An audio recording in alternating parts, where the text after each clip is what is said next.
Hello అండి, welcome to Annapurna's kitchen. ఈరోజు Rayalaseema special ఒగ్గాని అండి. ఎలా చేయాలో చూసేద్దాం రండి. బొరుగుల్ని గిన్నెలోకి తీసేసుకుని ఇట్లా మునిగేదాకా నీళ్లు పోయండి.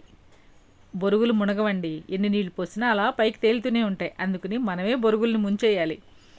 ఇలా తడిపేసి బొరుగుల్ని ఒక్క 5 నిమిషాలు వదిలేసేయండి. చక్కగా నానిపోతాయి అన్నమాట. నానిపోయిన బొరుగుల్ని ఇలా పిండేసి ప్లేట్లోకి వేసేసుకోండి. నీరు అస్సలు లేకుండా పిండేయండి, అప్పుడైతేనే ఒగ్గాని మనకి చక్కగా వస్తుందన్నమాట. ఇప్పుడు పుట్నాల పప్పు గ్రైండ్ చేసుకుని ఇలా నీరు పిండేసిన బొరుగుల మీద వేసేసుకోండి. మిక్సీ జార్లోకి 4 పచ్చిమిర్చి, కొత్తిమీర, పచ్చి కొబ్బరి వేసి మెత్తగా గ్రైండ్ చేసి పక్కన పెట్టేసుకోండి. ఇప్పుడు ఆయిల్ వేసేసుకుని ఆయిల్ బాగా వేడెక్కాక పోపు దినుసులు వేసేసేయండి. పోపు వేగాక కట్ చేసి పెట్టుకున్న ఉల్లిపాయ ముక్కలు కూడా వేసి పచ్చిమిర్చి, కరివేపాకు, కొంచెం పసుపు వేసి ఉల్లిపాయలు ఒక్క 2 నిమిషాలు మగ్గనిచ్చేసేయండి. కట్ చేసి పెట్టుకున్న టమాటోస్ కూడా వేసి టమాటోస్, ఉల్లిపాయ 2 మగ్గనివ్వండి.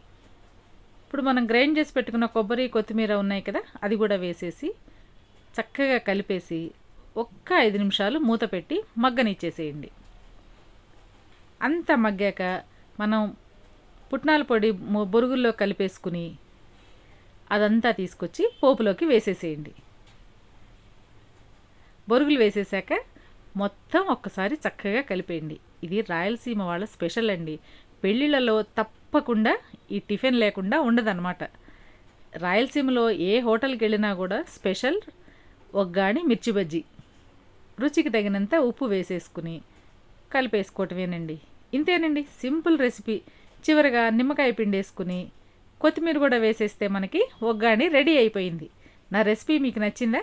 నచ్చితే తప్పకుండా లైక్ చేయండి, మీ ఫ్రెండ్స్ అండ్ ఫ్యామిలీతో షేర్ చేసుకోండి, నా ఛానల్ని సబ్స్క్రైబ్ చేయండి. మీరు కూడా ఒకసారి ఇలా రాయలసీమ స్పెషల్ ఒగ్గాని ట్రై చేయండి. చూస్తేనే నోరు ఊరిపోతుంది కదండి, మరి తింటే ఇంకెంత బాగుంటుంది చెప్పండి.